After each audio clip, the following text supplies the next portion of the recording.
زیر اہتمام دورہ خطابت و نقابت کا آغاز پچھلی جمعرات کو ہو چکا تھا، تو یہ ہماری دوسری نشست ہے۔ تو پہلی نشست میں حضرت مولانا عبدالوحید صاحب دامت برکاتہم العالیہ نے خطابت کی اہمیت اور ضرورت پر بہت مفصل بیان کیا تھا، اور پھر آپ کے سامنے کچھ تقاریر آپ کو دی گئی تھی، اور آپ کو یہ کہا گیا تھا کہ آپ نے ان دو موضوعات میں سے کسی ایک موضوع پر تقریر یاد کرنی ہے اور اگلی جمعرات آپ سے سنی جائے گی۔ تو اور آج کے دو سیشن ہیں۔ پہلے سیشن میں آپ نے اپنی تقاریر پیش کرنی ہے، اور دوسرے سیشن میں ہمارے مہمان حضرت مولانا عمر دراز صاحب عارفی جامعہ عربیہ فروغی عارف والا سے، وہ بھی تشریف لانے والے ہیں۔ تو اشعار کی عملی مشق اور اشعار کی تعریف بہت ساری چیزیں ہیں، آپ کو ابھی فارم دے دیا جائے گا، تو وہ آپ کے سامنے انشاءاللہ رکھیں گے۔ تو امید ہے کہ آپ حضرات ضرور اس سے مستفید ہوں گے۔ تو ہم اپنی اس بابرکت محفل کا آغاز تلاوت کلام پاک سے کر رہے ہیں۔ تلاوت کلام پاک کے لیے میں دعوت دے رہا ہوں محمد سلمان۔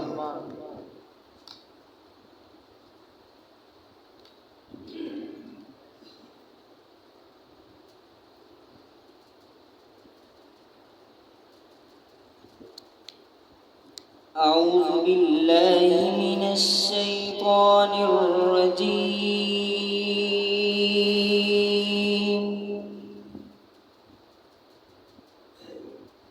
بسم اللہ الرحمن الرحیم۔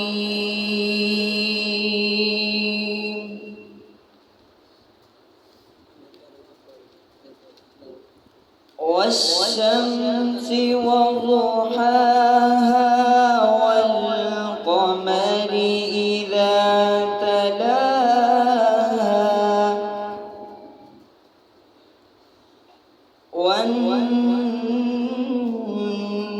والنهار إذا جلاها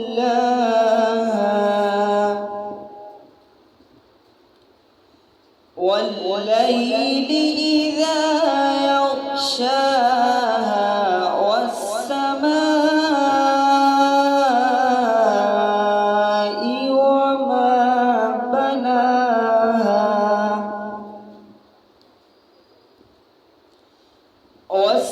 والسماء وما بناها والأرض وما طحاها ونفس وما سواها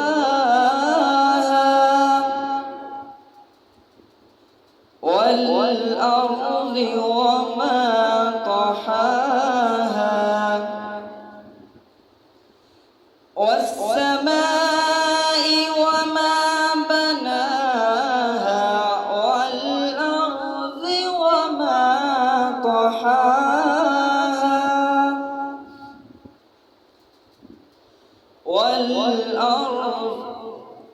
والسماء وما بناها والأرض وما طحاها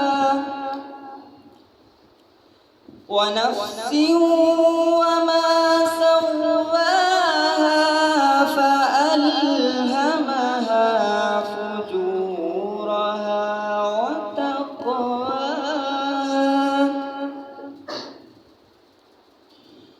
قد أفلح من زكاها وقد خاب من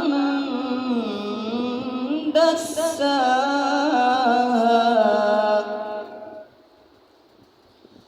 كذبت ثمود بطغواها إذ انبعث أشقاها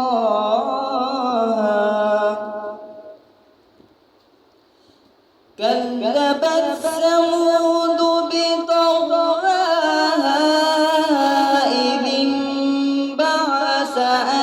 أشقاها فقال لهم رسول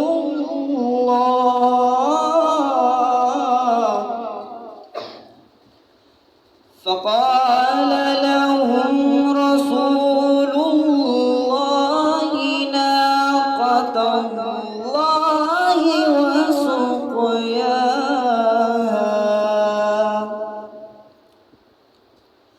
فكذبوه فعقروها فدمدم عليهم ربهم بذنبهم فسواها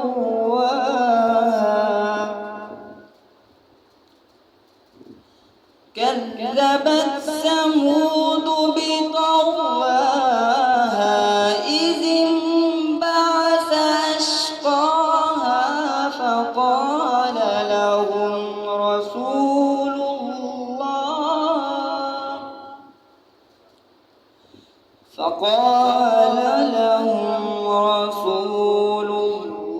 الله ناقة الله وسقياها فكذبوه فعقروها فدمدم عليهم ربهم بذنبهم فسواها ولا يخاف عقباها صدق الله العظيم.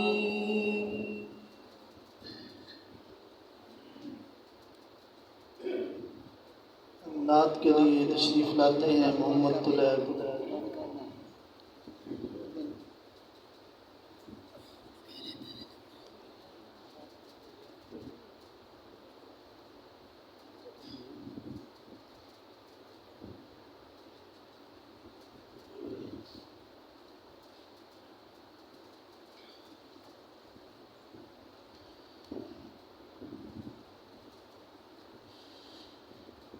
اللهم صل على سيدنا محمد اللهم صل على سيدنا محمد لب پر نعت پاک کا نغمہ کل بھی تھا اور آج بھی ہے لب پر نعت پاک کا نغمہ کل بھی تھا اور آج بھی ہے میرے نبی سے میرا رشتہ میرے نبی سے میرا رشتہ کل بھی تھا اور آج بھی ہے اللہم صل علی سیدنا و مولانا محمد وبارک وسلم.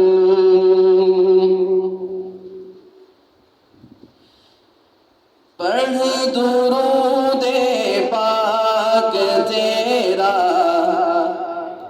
فائدہ ہو جائے گا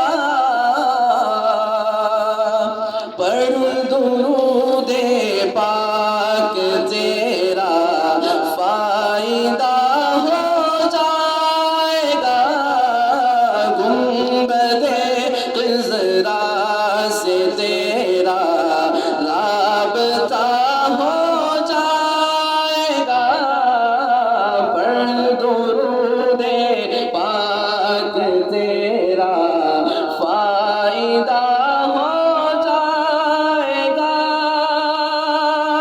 پڑھ کے بسم اللہ رب کی ذات پر کر کے یقین پڑھ کے بسم اللہ رب کی ذات پر کر کے یقین پاؤں رکھ دریا میں خود ہی راستہ ہو جائے گا پاؤں رکھ دریا میں خود ہی راستہ ہو جائے گا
جیسے کہ پچھلی جمعرات آپ کو بتا دیا گیا تھا کہ پہلے سیشن میں آپ کی تقاریر ہوگی جو آپ کو دی گئی تھی، تو ہم انشاءاللہ کوشش کریں گے کہ ہر کلاس میں سے ایک طالب علم یا 2 طالب علم جتنا ہمارا وقت ہے وہ ہو جائے، پھر ہمارا اگلا سیشن شروع ہو جائے گا۔ تو درجہ متوسطہ سوم محمد شعیب۔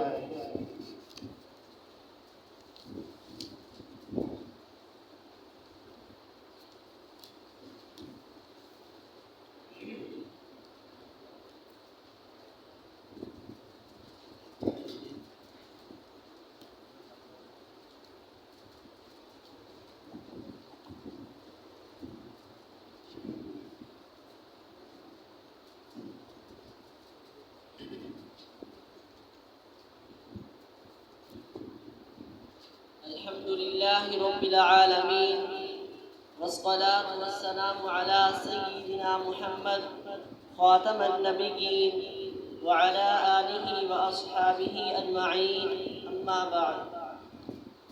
الحمد للہ صدر گرامی اور معزز حاضرین، آج میں جس موضوع پر لب کشائی صدر گرامی اور معزز حاضرین، آج میں جس موضوع پر لب کشائی کرنے لگا ہوں وہ ہے لفظ اللہ۔ یوں تو اللہ تعالیٰ کے بہت سے نام ہیں، لیکن ان میں سے لفظ اللہ ذاتی نام ہے، باقی صفاتی نام ہے۔ یہ نام اس وقت بھی تھا جب کائنات میں کچھ نہ تھا، اور اس وقت بھی ہوگا جب کچھ باقی نہ رہے گا۔ یہ نام کائنات کی روح ہے، آسمان اور زمین کی جان ہے۔ یہ دنیا اس وقت تک قائم رہے گی جب تک کسی ایک زبان پر بھی یہ مقدس نام جاری رہے گا۔ اگر کسی ایک زبان پر بھی اللہ اللہ کہنے والی نہ رہی تو بساط عالم لپیٹ دی جائے گی، پھولوں کے تبسم پر خزاں آ جائے گی، حسین صبحوں کی انگڑائیاں دم توڑ دے گی، ٹھنڈی راتوں کا سکوت ختم ہو جائے گا، زندگی کے دل لباتے نظارے موقوف ہو جائیں گے، اور سب انسان اپنے اعمال کا صلہ پانے کے لیے میدان حشر میں حاضر کر دیے جائیں گے۔ وما علینا الا البلاغ المبین۔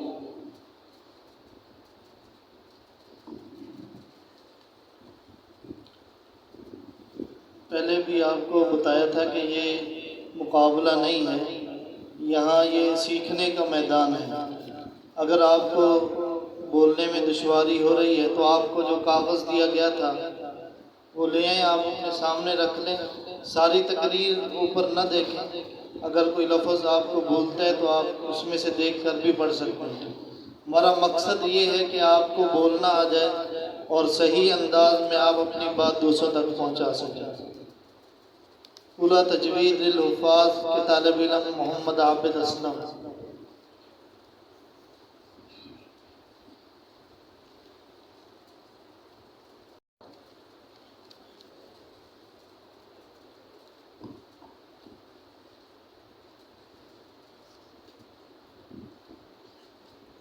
نحمده ونصلي ونسلم على رسوله الكريم، اما بعد۔ سامعین گرامی، آپ خود ہی فیصلہ فرمائیں کہ جس ذات اقدس صلی اللہ علیہ وسلم میں ایسے اوصاف و کمالات جمع ہوں، اس سے محبت کرنا چاہیے یا نہیں؟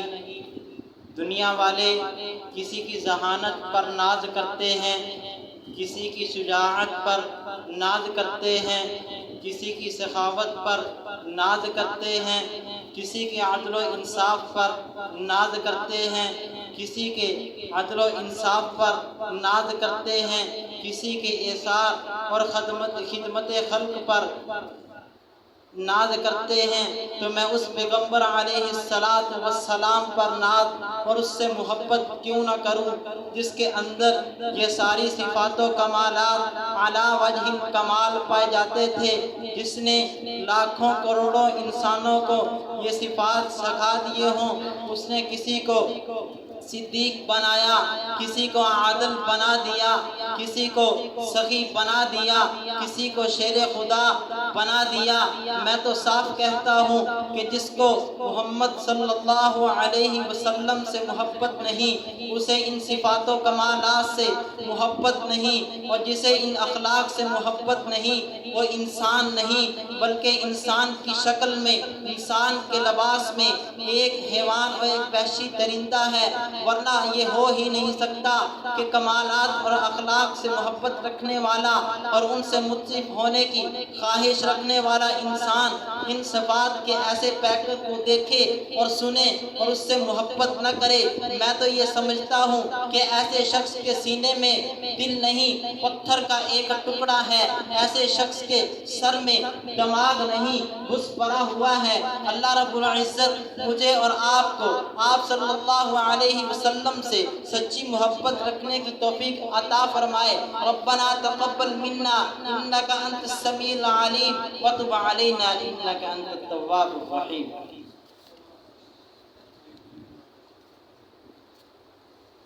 اولا قدیم میں سے طالب علم جس کو تقریر یاد ہو وہ آ جائے۔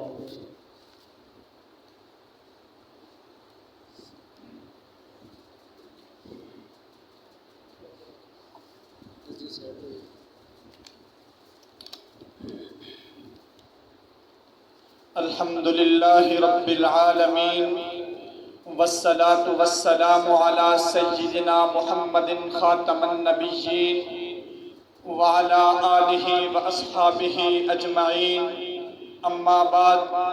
صدر گرامی قدر اور معزز حاضرین، آج میں جس موضوع پر لب کشائی کرنے لگا ہوں وہ ہے لفظ اللہ۔ یوں تو اللہ تعالیٰ کے بہت سے نام ہیں، لیکن ان میں سے لفظ اللہ ذاتی نام ہے، باقی صفاتی نام ہیں۔ یہ نام اس وقت بھی تھا جب کائنات میں کچھ نہ تھا، اور اس وقت بھی ہوگا جب کچھ بھی باقی نہ رہے گا۔ جب تک یہ نام کائنات کی روح ہے، زمین اور آسمان کی جان ہے، یہ دنیا اس وقت تک قائم رہے گی جب تک کسی ایک زبان پر بھی یہ مقدس نام جاری رہے گا۔ اگر کوئی ایک زبان بھی اللہ اللہ کہنے والی باقی نہ رہی تو بساط عالم لپیٹ دی جائے گی، آسمان کی قندیلیں بجھا دی جائیں گی، زمین فنا کر دی جائے گی، زمین فنا کر دی جائے گی، پھولوں کے تبسم پر خزاں آ جائے گی، حسین صبحوں کی انگڑائیاں دم توڑ دیں گی، ٹھنڈی راتوں کا سکوت ختم ہو جائے گا، زندگی کے دل لبھاتے نظارے موقوف ہو جائیں گے، اور پھر سب انسان اپنے اعمال کا صلہ پانے کے لیے میدان حشر میں حاضر کر دیے جائیں گے۔ وما علینا الا البلاغ المبین۔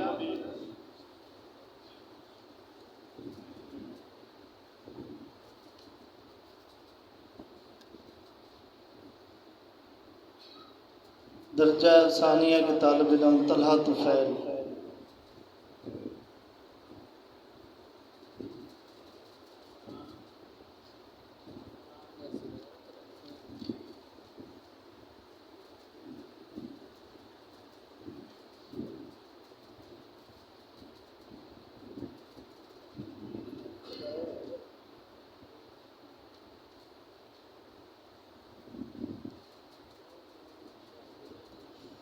نحمده ونصلي ونسلم على رسوله الكريم، اما بعد۔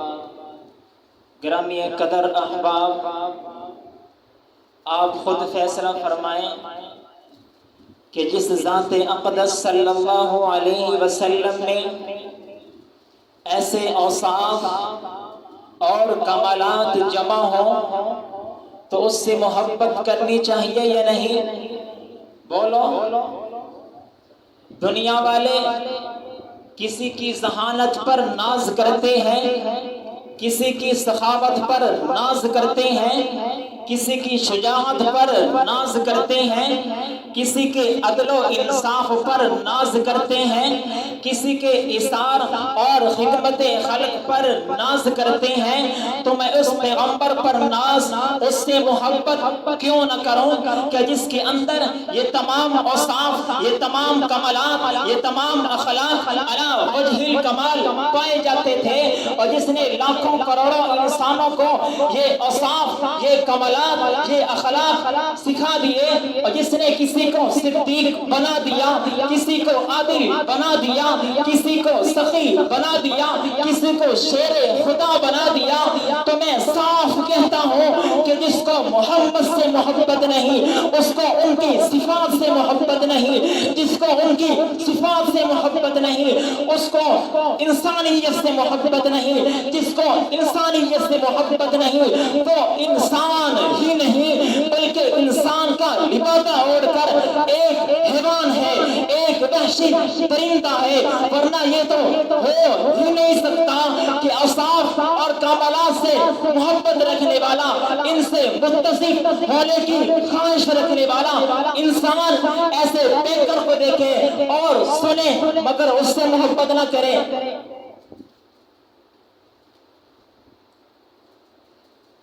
ایسے پیکر کو دیکھے اور سنے مگر اس سے محبت نہ کرے۔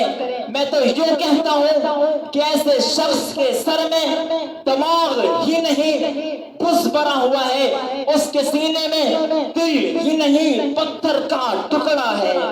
ربنا تقبل منا انك انت السميع العليم وتب علينا انك انت التواب الرحيم۔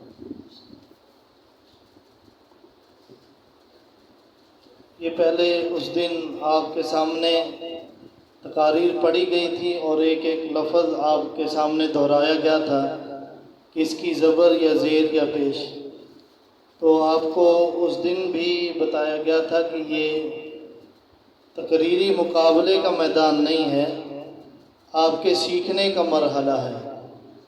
تو آپ پھر وہی غلطیوں کو دہرا رہے ہیں بار بار، تو آنے والے جتنے بھی مقررین ہیں وہ اپنے الفاظ پر غور کریں کہ میں اس لفظ کو صحیح ادا کر رہا ہوں کہ نہیں، پھر یہی لفظ آپ کی زبان پر جاری ہو جائیں گے اور پھر آخر تک اسی طرح ہی رہیں گے۔ تو یہ ابھی سیکھنے کا مرحلہ ہے، تو اس میں کوشش کریں کہ لفظ کا تلفظ اور اس کی ادا ٹھیک ہو۔ درجہ ثالثہ عبد الرحمن عابد۔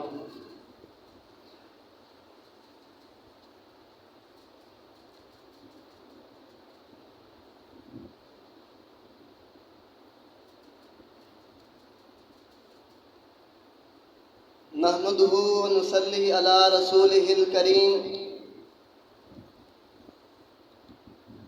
اما بعد، گرامی قدر احباب، آپ خود ہی فیصلہ فرمائیں کہ جس ذات اقدس صلی اللہ علیہ وسلم میں ایسے اوصاف و کمالات جمع ہوں، اس سے محبت کرنا چاہیے یا نہیں؟ دنیا والے کسی کی ذہانت پر ناز کرتے ہیں، کسی کی شجاعت پر ناز کرتے ہیں، کسی کی سخاوت پر ناز کرتے ہیں، کسی کے عدل و انصاف پر ناز کرتے ہیں، کسی کے احسان اور خدمت خلق پر ناز کرتے ہیں۔ پھر میں اس پیغمبر پر ناز اور اس سے محبت کیوں نہ کروں جس کے اندر یہ سارے صفات و کمالات علی وجہ الکمال پائے جاتے تھے، جس نے لاکھوں کروڑوں انسانوں کو اخلاق و اوصاف سکھا دیے، اس نے کسی کو صدیق بنا دیا، کسی کو عادل بنا دیا، کسی کو سخی بنا دیا، کسی کو شیر خدا بنا دیا۔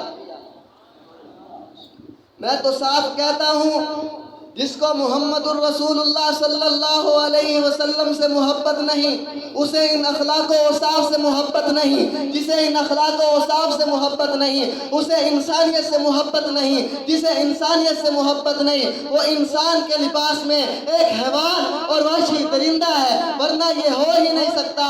اخلاق و اوصاف سے محبت رکھنے والا اور ان سے متصف ہونے کی خواہش رکھنے والا ایسے اوصاف کو دیکھے، پھر اس کو سنے اور دیکھے دیکھے میں تو سمجھتا ہوں ایسے شخص کے سینے میں دل نہیں پتھر کا ٹکڑا ہے، اس کے سر میں دماغ نہیں بلکہ بھس بھرا ہوا ہے۔ اللہ تعالیٰ آپ صلی اللہ علیہ وسلم سے سچی محبت کی توفیق عطا فرمائے۔ وآخر دعوانا ان الحمدللہ رب العالمین۔ درجہ رابعہ سے طالب علم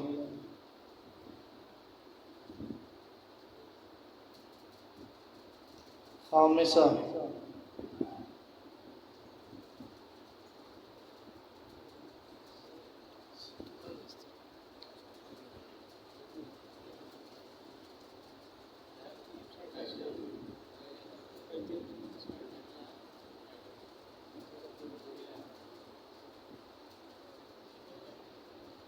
الحمد للہ وحدہ والصلاة والسلام علی من لا نبی بعد، اما بعد۔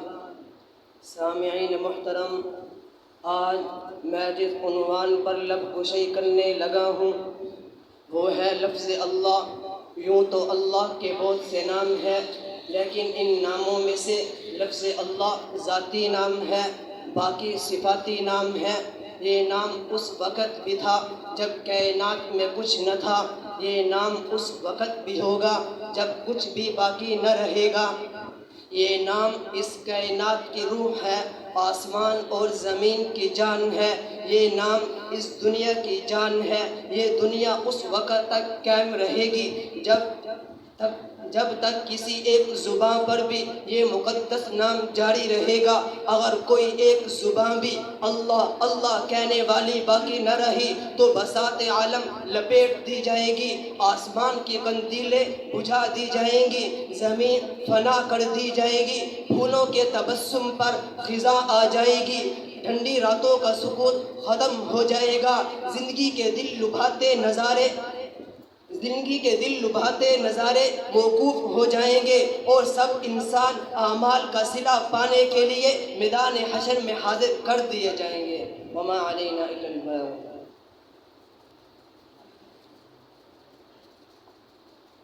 درجہ مشکات شریف عثمان خادم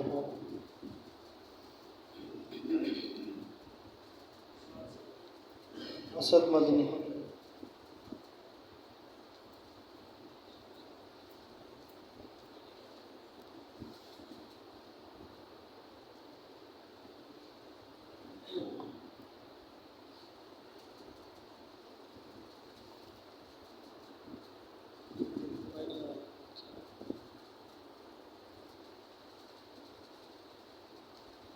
نحمده ونصلي على رسوله الكريم اما بعد۔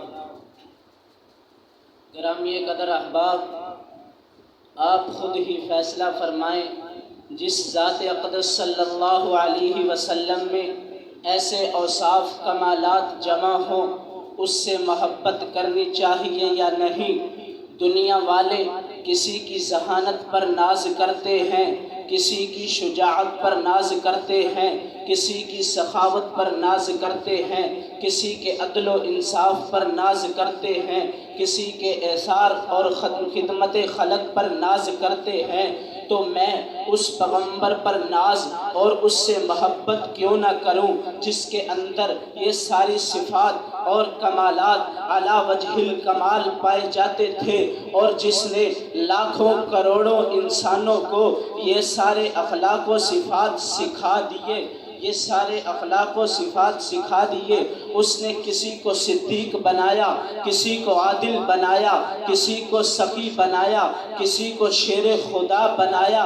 میں تو صاف کہتا ہوں کہ جس کو محمد صلی اللہ علیہ وسلم سے محبت نہیں، اسے ان اخلاق و صفات سے محبت نہیں، اور جسے ان اخلاق و صفات سے محبت نہیں اسے انسانیت سے محبت نہیں، اور جسے انسانیت سے محبت نہیں وہ انسان نہیں، بلکہ انسان کے لباس میں ایک حیوان، ایک وحشی درندہ ہے، ورنہ یہ ہو ہی نہیں سکتا کہ اخلاق و صفات سے محبت رکھنے والا، ورنہ یہ ہو ہی نہیں سکتا کہ کمالات اور اخلاق سے محبت رکھنے والا اور ان سے متصف ہونے کی خواہش رکھنے والا انسان و اخلاق کے صفات ایسے پیکر کو سمجھے اور سنے، مگر اس سے محبت محبت نہ رکھے، میں تو یہ سمجھتا ہوں کہ ایسے شخص کے سینے میں دل نہیں، پتھر کا ٹکڑا ہے، اور اس کے سر میں دماغ نہیں، بھس بھرا ہوا ہے۔ اللہ تعالی ہمیں آپ صلی اللہ علیہ وسلم سے سچی محبت کی توفیق نصیب فرمائے۔ ربنا تقبل منا انک انت السمیع العلیم وتب علینا انک انت التواب الرحیم۔ درجہ سابعہ عثمان خادم۔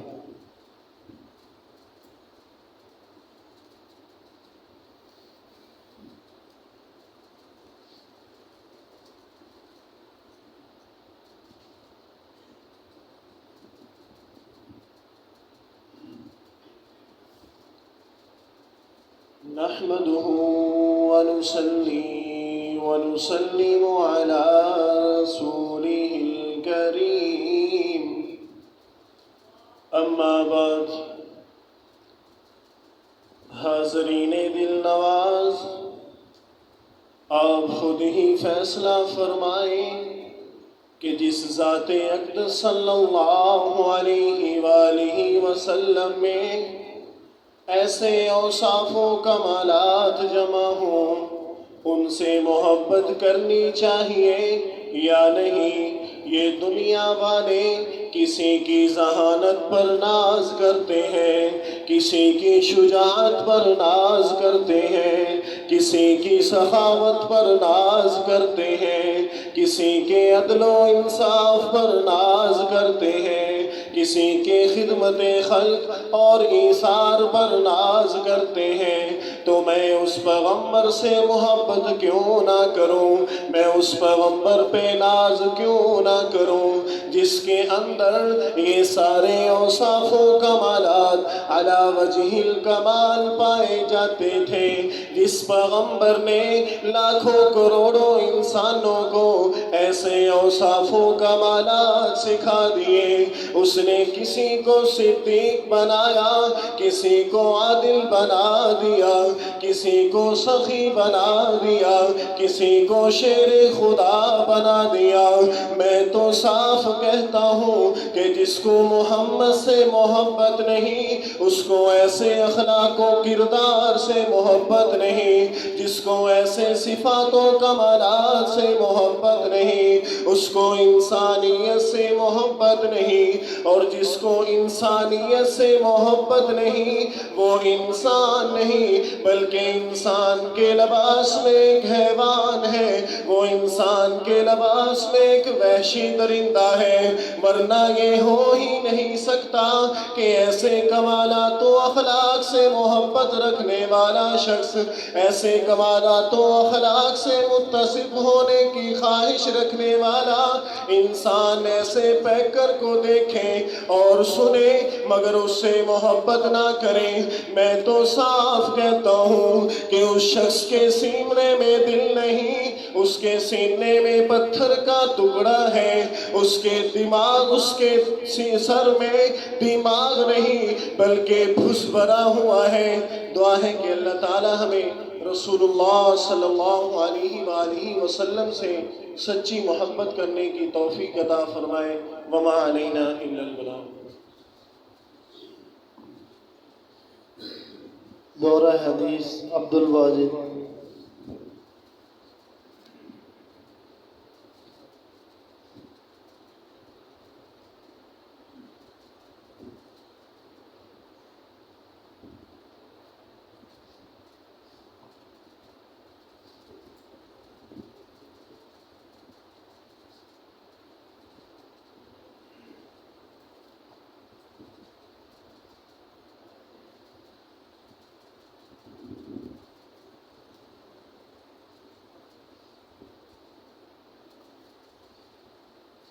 الحمد لله الذي أبدع الأفلاك والأرضين، والصلاة والسلام على من كان نبيا وآدم بين الماء والطين، وعلى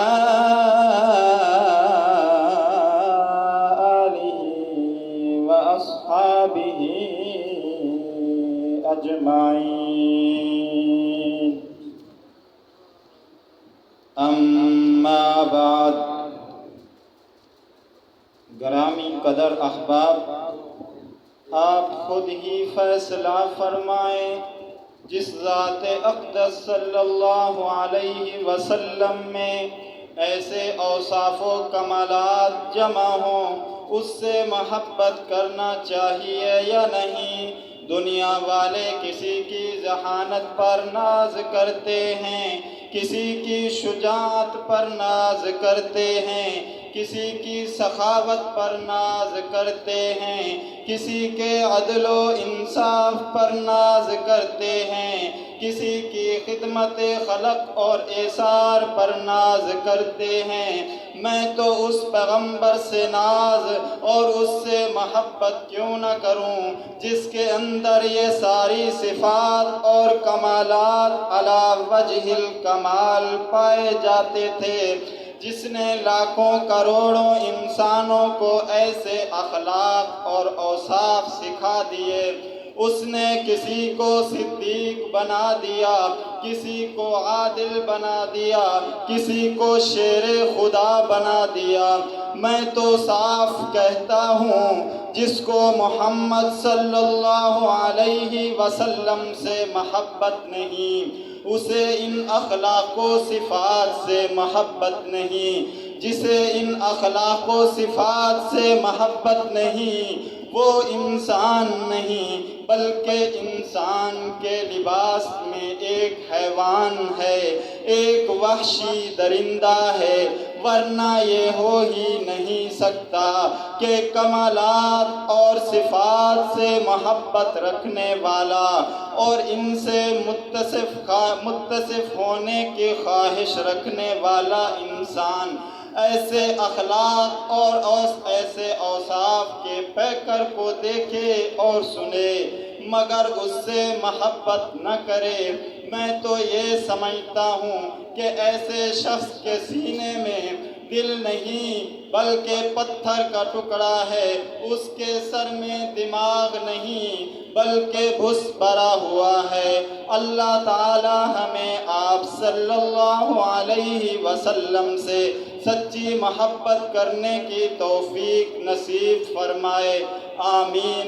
ربنا تقبل منا انك انت السميع العليم وتب علينا انك انت التواب الرحيم واخر دعوانا ان الحمد لله رب العالمين۔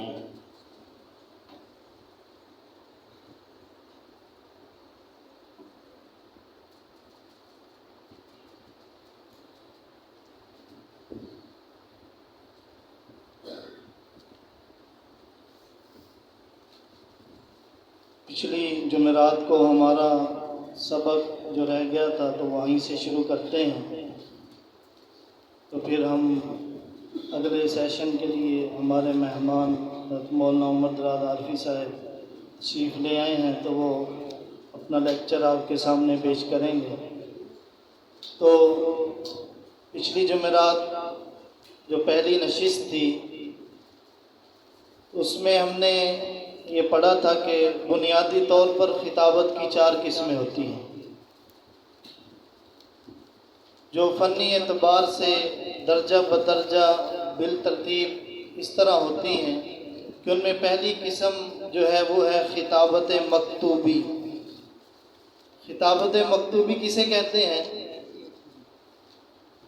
اس سے مراد وہ تقریر ہے کہ جو آدمی پہلے سے لکھ لے، تحریر لکھ لے اور پھر اپنے سامنے رکھ کر اس کو ویسے ہی بیان کر دے جس طرح اس کے سامنے وہ تحریر لکھی ہوئی ہے۔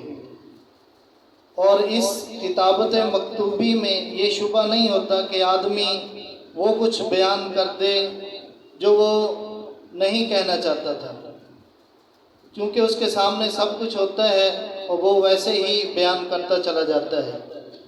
تو یہ پہلی قسم جو خطابت مکتوبی ہے یہ بالکل ابتدائی طلباء کے لیے ہوتی ہے کہ جنہیں تقریر کرنا نہیں آتی، بولنا نہیں آتا، تو ان کو بولنا سکھانے کے لیے اور ان کو عوام کے سامنے کہ وہ اپنا اظہار معافی ضمیر کیسے بیان کریں، تو تقریر لکھ کے دے دی جاتی ہے تاکہ آپ کو بولنا آ جائے۔ تو یہ پہلی قسم ہے خطابت مکتوبی۔ تو خطابت کے اندر مہارت حاصل کرنے کے لیے ابتدائی سے اگر اس پر تھوڑی سی محنت کر لی جائے اور اپنی ادا اور تلفظ کو اور الفاظ کو اور اپنے انداز کو اگر اس پر درست کر لیا جائے تو یہ آپ کو انتہا تک پہنچا دے گا۔ اور دوسری خطابت کی دوسری قسم وہ ہے خطابت حفظی۔ یہ تحریر کی مدد سے نہیں کی جاتی بلکہ اپنے حافظے کے اعتبار سے کی جاتی ہے۔ یعنی آپ نے پہلے تقریر کو رٹا لگایا اور پھر آپ نے آ کر لوگوں کے سامنے بیان کر دیا، تو یہ دوسری قسم ہے۔ لیکن اس سے بھی آپ کو تھوڑی مہارت آ جائے گی، لیکن وہ فائدہ جو آپ حاصل کرنا چاہتے ہیں خطابت کا وہ نہیں آئے گا۔ چونکہ رٹے میں بسا اوقات ایسا بھی ہوتا ہے کہ آدمی الفاظ بھول جاتا ہے، وہ تقریر بھول جاتا ہے، تو پھر مجمع عام کے سامنے پھر وہ شرمندہ ہو جاتا ہے۔ تیسری قسم ہے خطابت اعدادی۔ یہ پہلی دونوں قسموں سے الگ ہے، مختلف ہے۔ اس میں پہلے آدمی مواد اکٹھا کرتا ہے، قرآن کریم سے ہو یا احادیث مبارکہ سے ہو، اور اسی طرح واقعات و مشاہدات۔ پہلے وہ مواد اکٹھا کرتا ہے، پھر وہ تقریر تیار کرتا ہے، پھر اس کو دہراتا ہے، اور جب بیان کے لیے جاتا ہے تو اس کے کچھ اہم نکات لکھ لیتا ہے۔ ساری تقریر نہیں لکھتا، کچھ اہم نکات لکھ لیتا ہے، پھر اسے دیکھ کر اور پھر وہ بیان کرتا ہے۔ میں کہ خطابت اعدادی جو ہے اس سے خطابت میں کمال حاصل ہوتا ہے۔ چوتھی جو ہے وہ ہے خطابت ارتجالی، فی البدی تقریر کرنا۔ آدمی کو کسی موضوع پر کھڑا کر دیا جائے اور وہ بولتا چلا جائے، تو یہ اللہ تعالیٰ کی طرف سے چوتھی جو قسم ہے، یہ اللہ تعالیٰ کی نعمت ہے، جس کو بھی عطا ہو جائے۔ مثلاً ہمارے اکابرین میں سے مولانا عطا اللہ شاہ بخاری رحمۃ اللہ علیہ کو یہ کمال حاصل تھا۔ تو یہ چار قسمیں ہیں، خطابت مکتوبی، خطابت حفظی اور خطابت اعدادی اور خطابت ارتجالی۔ ہم نے پہلے دو سے گزر کر خطابت اعدادی پہ آنا ہے کہ ہم پہلے سے مواد اکٹھا کریں خود، پھر اس کو تیار کریں اور پھر اس کے کچھ نکات لکھ لیں اور پھر بیان کریں۔ اور اسی طرح آپ کو یہ کاغذ دیا گیا ہے تو اس پر واعظ کیسے سیکھیں، یہ ایک سرخی ہے۔ تو واعظ کے 3 عناصر ہوتے ہیں، اس میں ایک مواد ہوتا ہے، مواد کی تعریف نیچے لکھی ہوئی ہے، اور دوسرا اسلوب ہوتا ہے، طریقہ کار، اور تیسری چیز ادا ہوتی ہے۔ یعنی یہ 3 عناصر مل کے آپ کی خطابت کو 4 چاند لگا دیں گے اگر ان تینوں میں مہارت حاصل ہو جائے۔ آپ کو مواد اکٹھا کرنا آ جائے اور آپ کا طریقہ کار صحیح ہو اور آپ کی ادا صحیح ہو۔ اور پھر آگے دوسری سرخی ہے، اگر بیان کے دوران آدمی بھول جائے تو اس میں وہ کیا کرے گا؟ تو اس میں 2 چیزیں ہیں، ایک ہے پیش بندی۔ پیش بندی کہتے ہیں کہ آنے والے نقصان سے نمٹنے کے لیے آدمی پہلے ہی کسی چیز کا تدارک کر لے، جس کو آپ حفظ ما تقدم بھی کہتے ہیں، کہ آپ نے کوئی تقریر کرنی ہے تو آپ بھول جاتے ہیں، تو اس کے لیے آپ کیا کریں، وہ ساری چیزیں جو ہے وہ نیچے لکھ دی گئی ہیں۔ اور دوسری چیز پس وقوع ہے، اگر آپ تقریر کر رہے تھے تو درمیان میں بھول گئے، اب کیا کریں، مجمع بھی ہے تو وہ کچھ چیزیں نیچے لکھی ہوئی ہیں، آپ اس کو پڑھ لیں گے۔ آگے خطیب کی بھی 4 اقسام ہوتی ہیں، سریلا، ترنم، یہ قدرتی نعمت ہے، اور دوسرا جشیلا کہتے ہیں کہ جہاں آدمی کے ہوش کام نہ دیں، جوش میں ایسی تقریر کرتا چلا جائے اس کو بھی نہ پتہ چلے کہ وہ کیا کہہ رہا ہے۔ تیسری قسم خطیب کی وہ ہے علمیلا، یعنی کہ مسلسل مطالعہ کی بدولت وہ تقریر کرے، یعنی اپنے بیان سے پہلے وہ کتب کا مطالعہ کرے پھر وہ تقریر کرے۔ اور چوتھی قسم ہے دردیلا، یعنی آدمی درد کے ساتھ بیان کرے۔ تو یہ 4 قسمیں ہیں۔ تو اگر آپ کو 2 حاصل ہو جائیں، ایک ترنم سریلا بھی بن جائے اور دردیلا بھی بن جائے، تو یہ آپ کی خطابت کو پھر 4 چاند لگا دیں، یعنی درد بھی ہو اور ترنم بھی ہو۔ تو چاروں اقسام میں سے پہلی یعنی ترنم یہ وہبی ہے، اور بقیہ 3 کسبی ہیں، یعنی آدمی محنت کر کے حاصل کر سکتا ہے۔ اور اصل چیز جو ہے وہ خطابت میں وہ خلوص ہے اور بلند مقصد ہے۔ اگر آپ کسی مقصد کا تعین نہیں کریں گے تو پھر آپ وہاں تک پہنچ نہیں سکتے جس چیز کو آپ کر رہے ہیں۔ اور خلوص اس میں زیادہ اہم چیز ہے۔ اگر خلوص سے خالی ہیں تو پھر آپ بیان تو کریں گے لیکن اگلے پر اثر نہیں ہوگا۔ تو یہ آپ کو 2 تقاریر بھی اوپر دے دی گئی ہیں، تو یہ بھی آپ نے یاد کرنی ہے۔ تو اب ہم اگلے سیشن کی طرف چلتے ہیں۔ ہم اپنے معزز مہمان کا شکریہ بھی ادا کرتے ہیں کہ وہ ہمارے اس دورہ خطابت و نقاوت میں تشریف لائے۔ تو میں دعوت دے رہا ہوں حضرت مولانا عمر دراز صاحب عارفی، مدرس ہیں جامعہ عربیہ فروقی عارف والا، کہ وہ آئیں اور اپنا لیکچر ہمارے سامنے پیش کریں۔ ان کا موضوع ہے اشعار کے عملی مشق، اور آپ کو فارم دے دیے گئے ہیں، آپ وہ نکال کر بیٹھیں۔ یہ جو چیزیں آپ کو بتائیں گے وہ آپ لکھ بھی لیں، تھوڑی تھوڑی آگے لائنیں چھوڑی گئی ہیں آپ کے لیے۔ تو پھر جو چیز آپ کو اس میں سمجھ نہیں آئے گی وہ آپ بعد میں رابطہ کر کے پوچھ سکتے ہیں، ہم انشاءاللہ وہ بھی آپ کو بتا دیں گے۔ تو تشریف لاتے ہیں آپ کے سامنے حضرت مولانا عمر دراز صاحب عارفی۔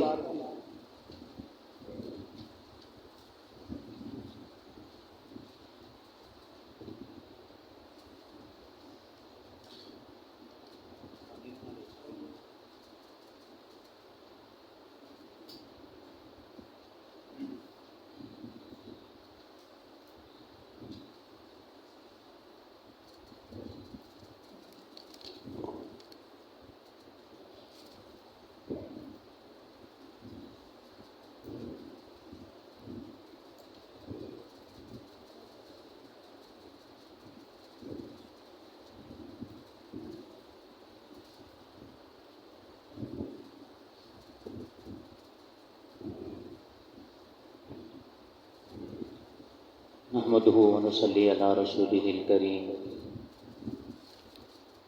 ما بعد، اعوذ باللہ من الشیطان الرجیم، بسم اللہ الرحمن الرحیم، الحمد للہ رب العالمین۔ قال النبی صلی اللہ علیہ وسلم ان من البیان لسحرا، وقال النبی صلی اللہ علیہ وسلم ان من الشعر لحکمہ، صدق اللہ مولانا العظیم۔ سبھی کے دل میں سبھی کی نظر میں رہتا ہے، سبھی کے دل میں سبھی کی نظر میں رہتا ہے، وہ سب کے ساتھ مسلسل سفر میں رہتا ہے۔ کوئی بتائے اندھیرے میں روشنی کی طرح، یہ کون ہے جو دلوں کے نگر میں رہتا ہے؟ اسے تلاش کرو اے روشنی کے مت والو، وہ لامکاں ہے مگر سب کے گھر میں رہتا ہے۔ میرا پیغمبر عظیم تر ہے، میرا پیغمبر عظیم تر ہے، کمال خلاق ذات اس کی، جمال ہستی حیات اس کی، وہ خود نظارہ ہے وہ خود نظر ہے، میرا پیغمبر عظیم تر ہے، میرا پیغمبر عظیم تر ہے۔ میں اپنی اور آپ سب کی یہ خوش قسمتی سمجھتا ہوں کہ ہمیں حضرت قاری محمد طیب حنفی صاحب دامت برکاتہم العالیہ جیسا شخص بطور استاذ اور بطور مصلح ملا ہے۔ اللہ تعالیٰ ان کے علم میں، عمر میں برکت عطا فرمائے۔ میں ان کا اور ان کی پوری ٹیم کا شکر گزار ہوں کہ جنہوں نے ہمارے لیے اس نشست کا انعقاد کیا۔ باضابطہ طور پر اس کا آغاز کرتے ہیں۔ آپ نے اس نشست کا جو عنوان ہے وہ پڑھا کہ یہ دورہ خطابت اور نقابت ہے۔ کیا ہے جی؟ خطابت اور نقابت۔ آپ میں سے کوئی ایسا شخص، کوئی ایسا دوست جو خطابت کی تعریف کر سکے کہ خطابت کی کیا تعریف ہے؟ کھڑا ہو کر کوئی ایک دوست تعریف کرتے تاکہ بات کو آگے لے کر چلیں۔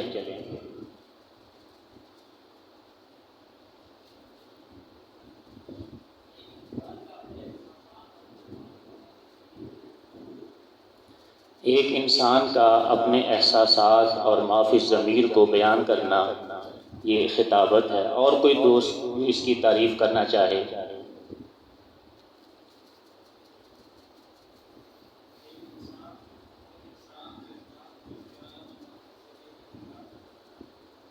احساسات، خیالات، جذبات اور اظہار ما فی الضمیر کرنے پر جو قدرت رکھتا ہو وہ خطابت ہے۔ یہ اور کوئی دوست؟ یہ بڑی مشکل سی آپ نے تعریف کر دی، بڑی آسان اس کی تعریف ہے، دو لفظوں پر مشتمل ہے، اپنی بات دوسرے کو سمجھا دینا۔ آپ کے پاس یہ پرفارما ہے تو اس پہ تھوڑا سا ہیڈنگ دیتے جائیں تاکہ یہ آپ کے بعد میں آسانی ہو۔ اپنی بات دوسرے کو سمجھا دینا، اپنی بات پر دوسرے کو قائل کر لینا، اپنی بات دوسرے سے منوا لینا، یہ کیا ہے؟ خطابت ہے۔ کیا تعریف ہے جی خطابت کی؟ اپنی بات دوسرے کو سمجھا دینا، اپنی بات پر دوسرے کو قائل کر لینا اور اپنی بات دوسرے سے منوا لینا، یہ کیا ہے جی؟ خطابت۔ زندگی کا کوئی بھی شعبہ ہو، زندگی کے ہر شعبے کے اندر آپ کو خطیب ملے گا۔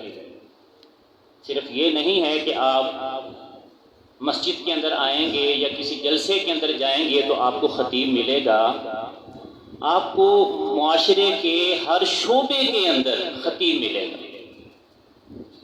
مثال میں دو چار مثالیں دے دیتا ہوں۔ آپ بینک میں جاتے ہیں، بینک مینیجر سے آپ کی ملاقات ہوتی ہے اور بینک مینیجر کو مثال دے رہا ہوں ایک، اس کو ماہانہ ایک سٹیٹمنٹ ملتی ہے کہ آپ نے 30 اکاؤنٹس سیونگ کھولنے ہیں اور 30 اکاؤنٹ آپ نے کرنٹ کھولنے ہیں۔ آپ اس کے پاس گئے 28 تاریخ کو، آپ نے کہا جی میں نے کرنٹ اکاؤنٹ کھلوانا ہے۔ اس نے فوراً اپنا لیپ ٹاپ دیکھا، اس نے دیکھا کہ میرے جو کرنٹ اکاؤنٹ ہے وہ تو کمپلیٹ ہو چکے ہیں اور سیونگ اکاؤنٹ ان میں ابھی مجھے ضرورت ہے لوگوں کی، تو وہ آپ کو اپنی باتوں سے قائل کرے گا۔ محترم آپ یہ کرنٹ اکاؤنٹ کیوں کھلوانا چاہ رہے ہیں؟ یہ تو آپ کے لیے انتہائی نقصان دہ ہے، آپ کو بینیفٹس ملیں گے، اور اگر آپ کی جگہ کوئی اور شخص ہوتا تو یقیناً اس کو میں کبھی بھی یہ مشورہ نہ دیتا۔ آپ کے ساتھ میرا تعلق کیسا ہے؟ آپ کے والد صاحب کے ساتھ میرا اتنا تعلق ہے، میں آپ کو غلط مشورہ دوں گا؟ تو آپ ایسا کریں کہ آپ کرنٹ اکاؤنٹ نہ کھلوائیں، آپ سیونگ اکاؤنٹ کھلوائیں۔ اس نے آپ سے اپنی بات منوا لی، اپنی بات آپ کو سمجھا دی، آپ کو قائل کر دیا۔ یہ کون ہے؟ یہ خطیب ہے، یہ وہاں پہ خطیب بیٹھا ہے۔ اسی طرح آپ انکم ٹیکس وکیل کے پاس چلے گئے، آپ نے اس سے کہا جی کہ میں نے اپنا اینٹیگن بنوانا ہے، ٹیکس پیئر ہونا چاہتا ہوں میں۔ اس نے کہا یار آپ بڑے اچھے وقت پہ آئے ہیں، اینٹیگن تو آپ کا ابھی بن جائے گا، لیکن اکیلے اینٹیگن سے کام نہیں بنے گا، اکیلے اینٹیگن سے ٹیکس پیئر ہونے سے کام نہیں بنے گا۔ آپ یہ بتائیں کہ آپ نے کاروبار شروع کب کیا تھا؟ آپ نے کاروبار شروع کب کیا تھا؟ آپ کہتے ہیں میں نے 2002 میں شروع کیا تھا۔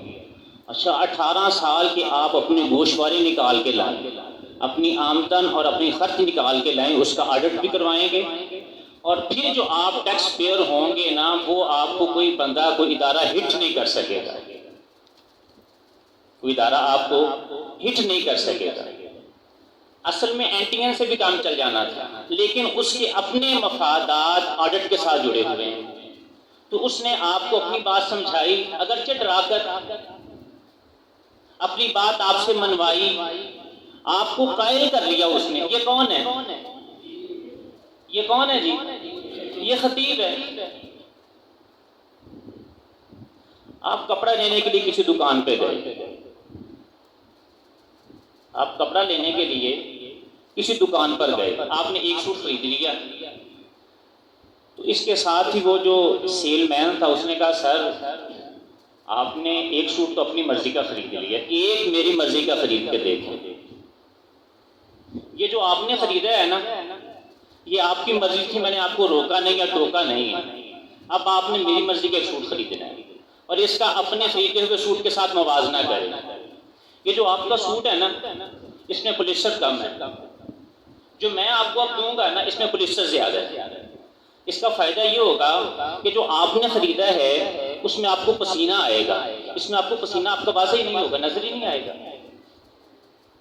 تو یہ جو سوٹ آپ نے خریدا ہے یہ اس میں چمک نہیں ہے، یہ جو میں آپ کو دے رہا ہوں اس میں چمک ہے، اور یہ جو سر آپ نے اپنی مرضی کے ساتھ خریدا ہے اس کی کوئی گارنٹی نہیں ہے، یہ جو میں آپ کو دے رہا ہوں اس کی گارنٹی ہے۔ اس کی گارنٹی کیا ہے جی؟ اس کی گارنٹی یہ ہے کہ اس کا رنگ کبھی بھی ڈل نہیں ہوگا، کبھی بھی پھیکا نہیں پڑے گا۔ آپ ایک سوٹ خریدنے گئے تھے، دو خرید کے آگے، یہ کون ہے؟ یہ کون ہے؟ یہ اپنی بات آپ کو سمجھا رہا ہے، اپنی بات پہ آپ کو قائل کر رہا ہے، اپنی بات آپ سے منوا رہا ہے، یہ کون ہے؟ یہ خطیب ہے۔ آپ میں سے اکثر دوست دوسرے شہروں سے آئے ہوئے ہیں، تو آپ بس میں سفر کرتے ہیں تو بس میں وہ پھکی والا چڑھتا ہے، ایک منجن والا چڑھتا ہے، وہ جب اپنی گفتگو شروع کرتا ہے، وہ جب اپنی گفتگو شروع کرتا ہے اور گفتگو کے ختم ہونے سے پہلے پہلے لوگ اپنی جیبوں میں ہاتھ ڈال چکے ہوتے ہیں کہ یہ مجھے دو دے دو کہیں ختم نہ ہو جائے گی۔ ایسا ہوتا ہے یا نہیں ہوتا؟ تو یہ کون ہے؟ خطابت کی تعریف کیا ہے؟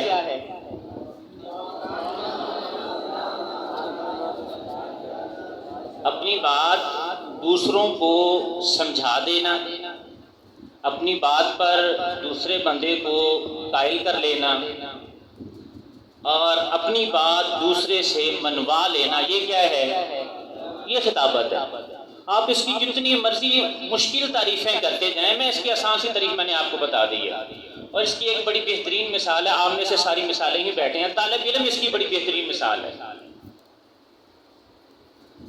رات کو پہرا لگا، اب رات کو ایک دوست کا دل کر رہا ہے کہ میں نے آم کھانے، میں نے کیا کرنے ہیں؟ میں نے آم کھانے۔ اس نے ساتھ والے دوست سے کہا یار آج کل جو دشہری آم ہے نا وہ بڑا بہترین آیا ہوا ہے، اور میں نے وہاں پہ فلیکس لگی پڑی ہے کہ 40 روپے کلو مل رہے ہیں، میرا دوست ہے وہ 35 روپے دے دے گا، ہم 3 لوگ ہیں، میرا خیال ہے کہ 3 کلو کافی ہو جائیں گے۔ رات ہم نے خالی بھی تو بیٹھنا ہی ہے نا، فارغ بھی تو بیٹھنا ہے، تو رات کو بیٹھ کے آم کھائیں گے یار۔ تو آپ نے ساتھ والے دو کو قائل کر لیا، ان کی جیب سے پیسے نکلوا رہی ہے، یہ آپ کیا ہیں؟ میری بات سمجھ آ رہی ہے کہ نہیں آ رہی جی؟ یہ ایسا ہو رہا ہے اپنے آپ کے ادارے میں یا نہیں ہو رہا؟ میں بھی کہیں سے گزر کر گیا ہوں تو اس لیے مجھے اس کا علم ہے کہ یہ ایسی چیزیں ہوتی ہیں۔ اچھا ایک اور مثال لے لیں کہ سارے جو بچے ہیں وہ والی بال کھیل رہے ہیں، ایک کا دل کر رہا ہے کہ میں نے فٹ بال کھیلنا ہے، وہ اپنے ساتھ 2-4 کو ملاتا ہے، ان 4 کے ساتھ اور 4 کو ملاتا ہے، ان کا ذہن بناتا ہے کہ بھئی ہم نے فٹ بال کھیلنا ہے۔ فٹ بال یار والی بال کیا یہاں کھڑے ہیں یہیں پہ کھیلے جانا ہے، یہیں پہ 4 بندے ادھر ہیں 4 بندے ادھر ہیں، یہ تو نہیں ٹھیک، ہم نے نا فٹ بال کھیلنا ہے۔ یار فٹ بال تو بڑا مہنگا ہے، اور نہیں یار سستا آ جائے گا، آپ 100 روپیہ تو کر ہی لوگے نا، کل تو گھر سے ہیں جیب میں ہوگے نا، دو مجھے پیسے۔ آپ نے اپنی بات منوائی، دوسرے بندے کو قائل کیا، اس کو سمجھایا، اس نے جیب میں سے 100 نکالا آپ کو دے دیا، یہ کون ہے؟ خطابت کی تعریف کیا ہے؟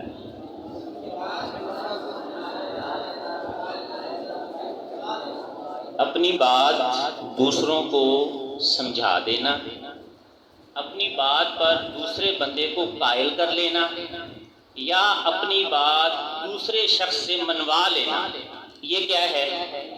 خطابت۔ یہ کیا ہے؟ خطابت۔ میرے لحاظ سے خطابت کی 2 قسمیں ہیں جو میں نے بنائی ہیں، اس کی پھر ہر ایک کی آگے الگ الگ قسمیں بن جائیں گی، لیکن اولاً میرے ہاں یا جو میں نے اپنے اساتذہ سے مشورہ کیا، ان سے رائے لی، تو 2 قسمیں، ایک ہے معاشرتی اور معاشی خطابت، معاشرتی اور معاشی خطابت، اور دوسرا ہے مذہبی خطابت۔ دوسرا کیا ہے؟ مذہبی خطابت۔ یہ جتنی بھی میں نے مثالیں دی ہیں پہلے، یہ ساری کی ساری معاشرتی اور معاشی خطابت کی ہیں۔ جتنی بھی میں نے آپ کو مثالیں دی ہیں وہ کس چیز کی ہیں؟ معاشرتی اور معاشی خطابت کی۔ جیسا کہ آپ کو حضرت مولانا کاشف صاحب نے بتایا، اس کی مختلف اقسام ہیں، ایک سریلا ہے، مختلف انہوں نے 4 اقسام اس کی بیان کی، تو یہ sاری جو بقیہ اقسام ہیں یہ مذہبی خطابت کی، اس کی ہیں مذہبی خطابت کی۔ خطابت کے لوازمات کیا کیا ہیں؟ خطابت کے لوازمات کیا کیا ہیں؟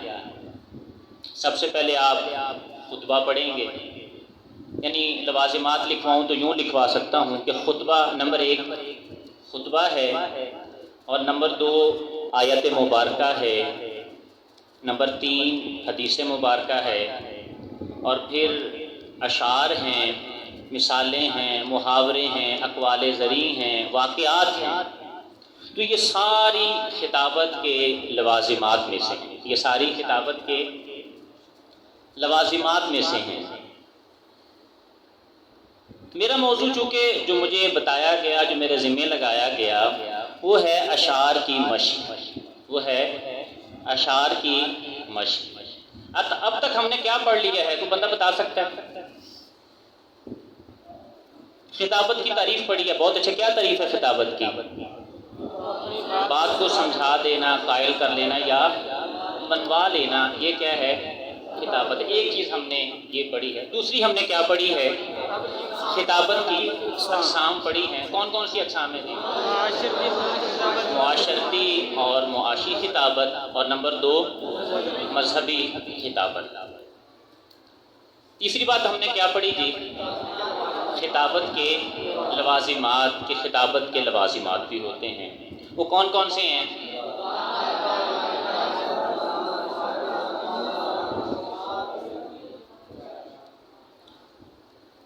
ہمارا آج کا جو لیکچر ہے یہ کس کے متعلق ہے؟ اشعار کی مشق کے۔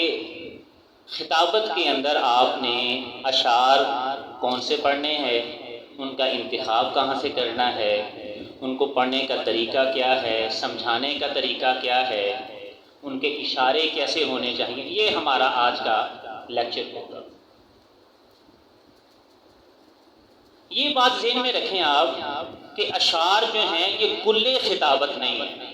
آپ کہیں کہ میری تقریر کے اندر صرف اشعار ہی اشعار ہوں، ایسا نہیں ہو سکتا۔ اشعار جملہ لکھ لیں، اشعار کل خطابت نہیں ہے، اشعار کل خطابت، ہاں خطابت کا ایک اہم جزو کہا جا سکتا ہے، خطابت کا ایک اہم جزو کہا جا سکتا ہے۔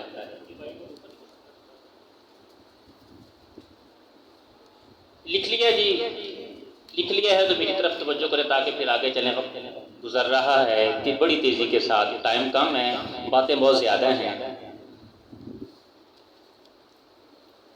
اچھا، ہمارا آج کا موضوع کیا ہے جی؟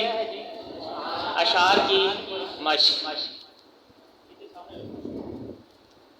ہمارا آج کا موضوع کیا ہے جی؟ اشعار کی مشق۔ شعر کی کوئی بندہ تعریف کر سکتا ہے کہ شعر کی کیا تعریف ہے؟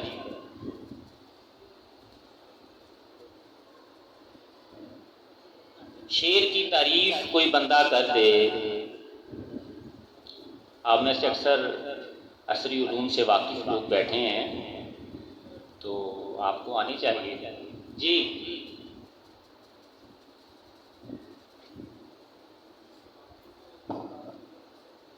بہت اعلیٰ ماشاء اللہ، بہت اعلیٰ ماشاء اللہ۔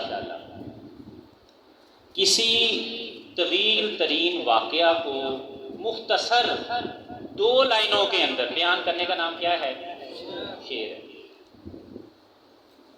کسی طویل ترین واقعہ کو مختصراً 2 لائنوں کے اندر بیان کرنا کیا ہے؟ شعر ہے۔ اس کی بھی بہت سی مثالیں ہیں۔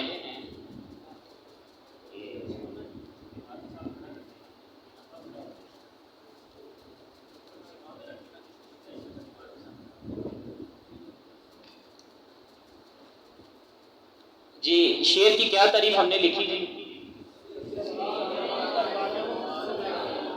طویل ترین واقعہ کو مختصراً 2 لائنوں میں بیان کرنا کیا ہے؟ شعر ہے۔ ایک شعر میں پڑھ دیتا ہوں۔ وہ تھا آداب محبت کا سکھانے والا، وہ تھا آداب محبت کا سکھانے والا، وہ ابو بکر وہ گھر بار لٹانے والا۔ اب یہ بظاہر تو 2 لائنیں ہیں، لیکن ان کے اندر 4 سے 5 واقعات بیان کیے گئے ہیں۔ وہ تھا آداب محبت کا سکھانے والا۔ حضور نے ہجرت فرمائی، ساتھ حضرت ابو بکر صدیق رضی اللہ تعالیٰ عنہ مدینہ کے قریب پہنچے، لوگوں کو علم ہو چکا تھا، تو لوگوں نے توجہ اگر میری طرف رکھیں تو مجھے بات کرنے میں تھوڑی سی آسانی ہوگی۔ میں آپ کے لیے آیا ہوں تو تھوڑی سی توجہ، جزاک اللہ۔ تو لوگوں کو شبہ ہوا کہ یہ جو ساتھ ہیں نا حضرت ابو بکر صدیق، ان کو انہوں نے نبی سمجھ لیا۔ پہلے حضرت ابو بکر صدیق سے ملاقات کرتے، پھر حضور، فوراً سمجھ گئے تو فوراً حضور سے ایک تو پیچھے چلے، پھر جہاں بیٹھے تو اوپر کپڑے سے سایہ کر دیا کہ پتہ چلے کہ آقا کون ہے، غلام کون ہے۔ وہ تھا آداب محبت کا سکھانے والا۔ اسی طرح آپ تبلیغ کر رہے تھے مکہ بیت اللہ کے اندر، تو کفار نے آپ پر مظالم ڈھانے شروع کر دیے، تو آپ حضور کے اوپر لیٹ گئے اور اتنی مار کھائی کہ بے ہوش ہو گئے۔ گھر لے جایا گیا، ہوش آیا تو سب سے پہلے پوچھا کہ حضور کیسے ہیں؟ وہ تھا آداب محبت کا سکھانے والا، وہ ابو بکر وہ گھر بار لٹانے والا۔ وہ تو آپ نے واقعہ سب نے سنا ہی ہوگا کہ حضور علیہ الصلاۃ والسلام نے مال طلب کیا، حضرت عمر فاروق کے ذہن میں آیا میں آج جیت جاؤں گا، آدھا مال لے کے آ گیا ہوں۔ حضرت ابو بکر گھر گئے ہیں تو سارا مال گٹھی میں جمع کر لیا ہے اور دیوار پہ سوئی تلاش کر رہے ہیں۔ تو آئے ہیں، حضور نے پوچھا ہے کیا لے کے آئے ہو، کیا چھوڑ کے؟ فرمایا سب کچھ لے آیا ہوں، صرف اللہ اور اس کے رسول کو چھوڑ آیا ہوں۔ تو وہ ابو بکر وہ گھر بار لٹانے والا۔ تو شعر کی ہم نے کیا تعریف کی جی؟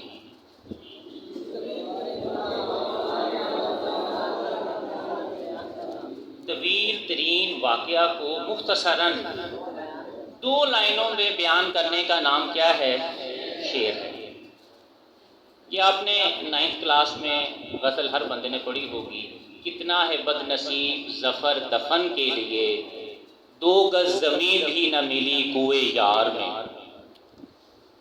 اس کی آپ نے اگر تشریح پڑھی ہو تو اس کے اندر رنگون میں لایا گیا ظفر کو، اور ساتھ میں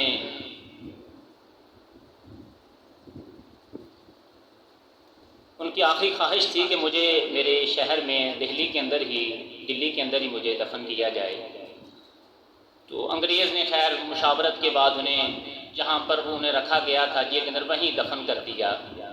تو وہاں آخری غزل انہوں نے لکھی اور آخری شعر اس کا یہ لکھا کہ کتنا ہے بد نصیب ظفر دفن کے لیے، 2 گز زمیں بھی نہ ملی کوئے یار میں۔ تو یہاں بھی دیکھیں کہ شعر کی تعریف اس پہ فٹ آ رہی ہے یا نہیں آ رہی ہے؟ ابھی کل حضرت مولانا عبدالرزاق سکندر صاحب رحمۃ اللہ تعالی علیہ ان کا انتقال ہوا، اس حوالے سے ایک شعر کہ گر 7 سمندر بھی پلا دو، گر 7 سمندر بھی پلا دو نہ بجھے گی، گر 7 سمندر بھی پلا دو نہ بجھے گی، وہ پیاس جو ایک شخص کے جانے سے لگی ہے، وہ پیاس جو ایک شخص کے جانے سے لگی ہے۔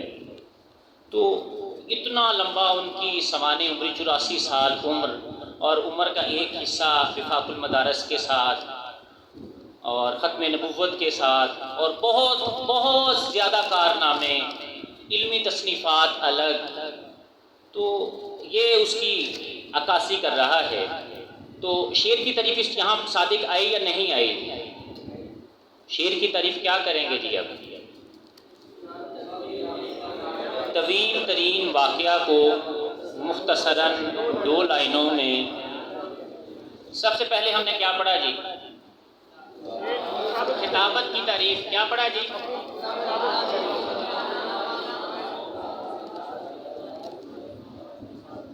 ٹھیک ہے جی۔ خطابت کی کتنی قسمیں ہیں؟ 2 قسمیں ہیں۔ اس کے بعد ہم نے کیا پڑھا جی؟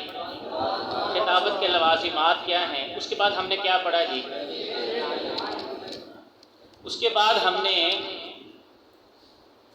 ایک جملہ لکھا تھا کہ اشعار کل خطابت نہیں ہیں بلکہ خطابت کا ایک اہم جزء ہے۔ اس کے بعد ہم نے کیا پڑھا جی؟ شعر کی تعریف پڑھی ہم نے، پھر ہم نے اس پہ کچھ مثالیں دیں۔ ایک اور شعر اگر آپ کا ذوق ہو، یہ سوچ کر لکھے نہیں، میری بات کو سمجھیں، سمجھ آ جائے گا خود بخود انشاءاللہ۔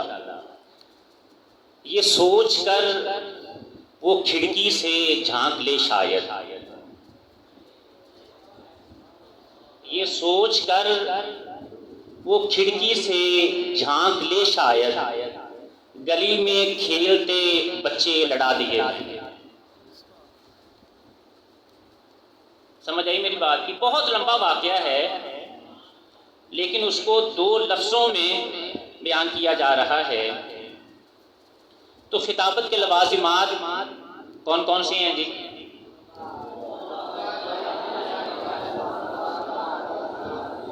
اشعار کے متعلق ہم نے کیا پڑھا؟ اشعار کے متعلق ہم نے کیا پڑھا جی؟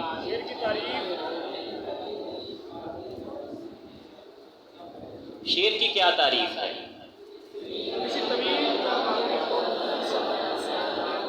بیان کر دینے کا نام کیا ہے؟ شعر ہے۔ اس کی مثالیں ہم نے لے لی۔ شعر کے اجزاء کتنے ہوتے ہیں؟ 2 اجزاء ہیں اس کے، ایک مصرع اولا ہے اور دوسرا مصرع ثانی ہے۔ بس 2 لائنیں ہیں، تو ایک مصرع اولا ہے اور دوسرا مصرع ثانی ہے۔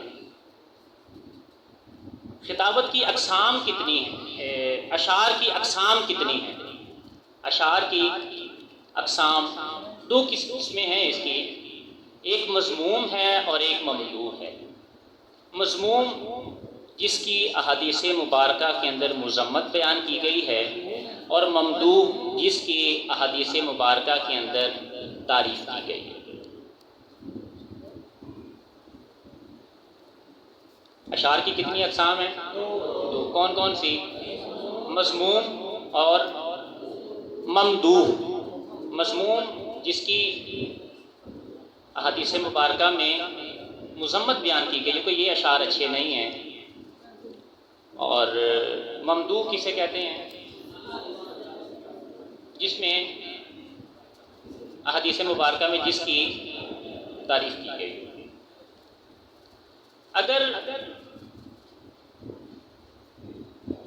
اللہ تعالیٰ کی تعریف کی گئی ہو اشعار کے اندر تو وہ کیا ہوگا؟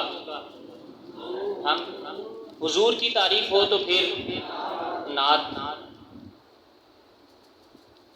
اور اگر کسی مذہبی شخصیت کی تعریف ہو تو پھر منقبت، کسی خاص عنوان پر اگر کوئی اشعار لکھے گئے ہوں تو وہ نظم کہلائے گا، ٹھیک ہے جی۔ اور اگر محبوب کا تذکرہ ہو تو وہ اسے کیا کہیں گے؟ غزل۔ جس میں وصل کا اندیا دیا گیا ہو کہ میں ملنا چاہتا ہوں تو وہ کیا ہوگی؟ غزل، ٹھیک ہے جی۔ آپ نے تقریر تیار کر لی ہے، آپ کے سارے لوازمات مکمل ہیں، اب آپ اشعار کا انتخاب کرنا چاہتے ہیں کہ میں اشعار پڑھنا چاہتا ہوں، تو اشعار کہاں سے چنوں؟ اشعار کہاں سے لوں؟ یہ ایک بڑا مشقت طلب کام ہے۔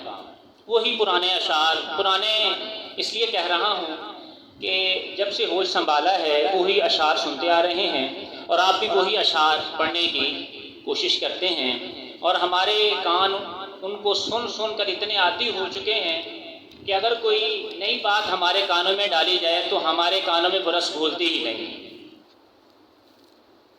وہی ہم پرانی فرمائشیں کرتے ہیں، یہ پڑھ دیں، یہ پڑھ دیں، یہ پڑھ دیں، یہ پڑھ دیں، حالانکہ اسے کچھ نیا سننا چاہیے کہ بھئی ہمیں کچھ نیا سنا ہے۔ پرانا تو آپ یوٹیوب سے سن سکتے ہیں، فیس بک سے سن سکتے ہیں، گوگل پہ جا کے آپ سن سکتے ہیں، تو نئی چیز کا تقاضا کرنا چاہیے نا کہ بھئی ہمیں کوئی نئی چیز سنائیں آپ۔ تو یہ جو اشعار کا انتخاب کرنا ہے، تو آخر میں 5 منٹ جب رہ جائیں تو آپ مجھے بتائیں گے، تو میں کچھ کتابوں کے نام آپ کو لکھواؤں گا، کچھ کتابوں کے نام آپ کو لکھواؤں گا، تو جس سے انشاءاللہ العزیز آپ کی یہ جو مشکل ہے یہ زندگی کے لیے حل ہو جائے گی انشاءاللہ العزیز۔ یہ میرا دعویٰ ہے، اور انشاءاللہ العزیز ثم انشاءاللہ میں اپنے اس دعوے پر اللہ رب العزت کے فضل اور کرم سے پورا اتروں گا انشاءاللہ ثم انشاءاللہ۔ آپ تصور کریں کہ آپ کے سامنے کوئی کتاب آئی اور آپ نے وہ کتاب پڑھ لی، اس میں سے اشعار آپ نے لے لیے، اشعار آپ نے لے لیے، پڑھ لیے، اب آپ نے ان کو پہلا کام خود پڑھنا ہے، پہلا کام خود پڑھنا ہے، اور اس کے بعد اس شعر کو سمجھنا ہے کہ اس شعر میں کہا کیا جا رہا ہے، اس شعر میں کیا کہا جا رہا ہے۔ نمبر 3 پہ آئے گا کہ آپ نے اشعار کو یاد کرنا ہے، آپ نے اشعار کو یاد کرنا ہے۔ یہ بات آپ ذہن نشین کر لیں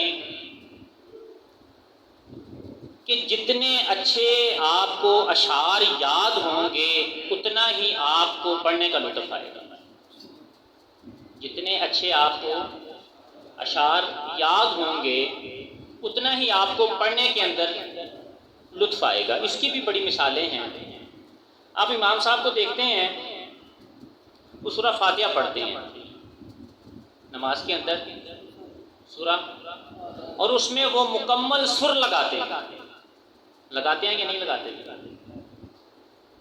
جو بقیہ حفاظ ہیں وہ جب دوسرے رکوع پڑھتے ہیں، جیسے یہ جو ہر بندہ ہی پڑھتا ہے اکثر نمازوں کے اندر کہ ام تقولون ان ابراہیم و اسماعیل وجاءوا علی قمیصہ بدم کذب یا اقیم الصلاۃ لدلوک الشمس یا انا انزلنا فی لیلۃ القدر یا انا آتیناک الکوثر یا قل هو اللہ احد یا فلق اور ناس، جب آپ لوگ یہ پڑھتے ہیں تو آپ کے ذہن میں یہ تصور ہی نہیں ہوتا کہ یہ مجھے بھول جائے گی، تو آپ اس میں سر لگا رہے ہوتے ہیں مکمل طور پہ، آپ اس میں مکمل طور پہ سر لگا رہے ہوتے ہیں، کہیں الف کو مد کو زیادہ کھینچ رہے ہیں، کہیں پورا، آپ اس کو اس طریقے سے پڑھ ہی نہیں سکتے سر،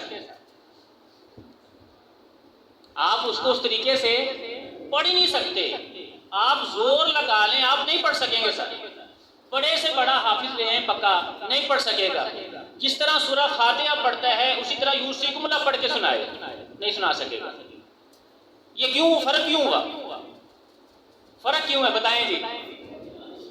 بھئی اس کو اچھی طرح یاد ہے اس لیے فاتحہ اچھی پڑھتا ہے، اور یوسیکم اللہ اسے یاد ہی نہیں ہے تو پڑھے گا کیسے؟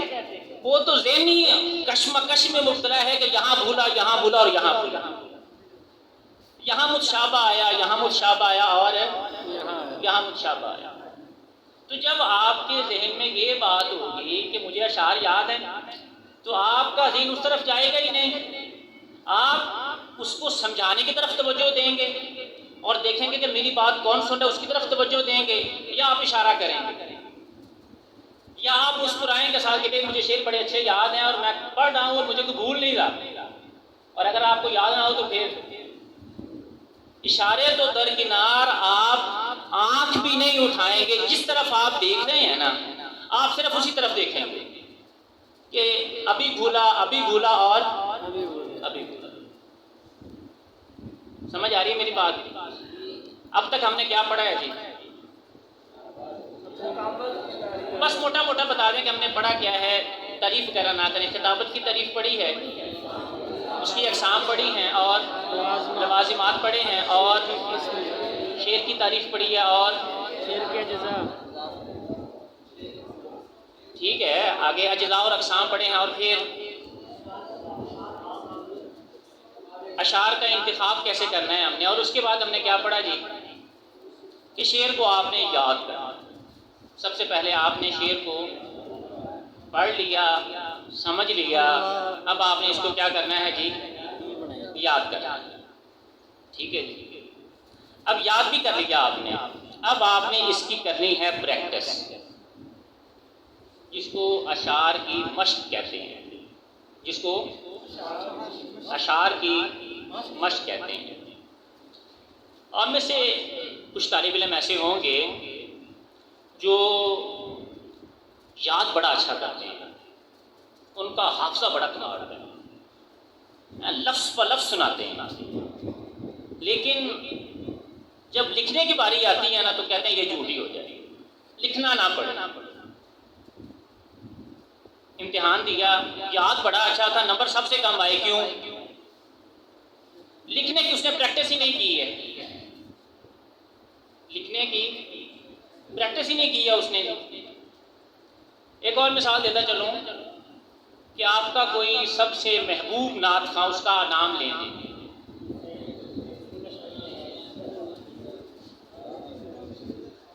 مفتی سعید ارشد صاحب جی، ماشاءاللہ بہت اچھا پڑھتے ہیں، بہت اچھا کلام لکھتے ہیں، اللہ تعالیٰ ان کے علم میں اور عمل میں اور عمر میں برکت عطا فرمائے۔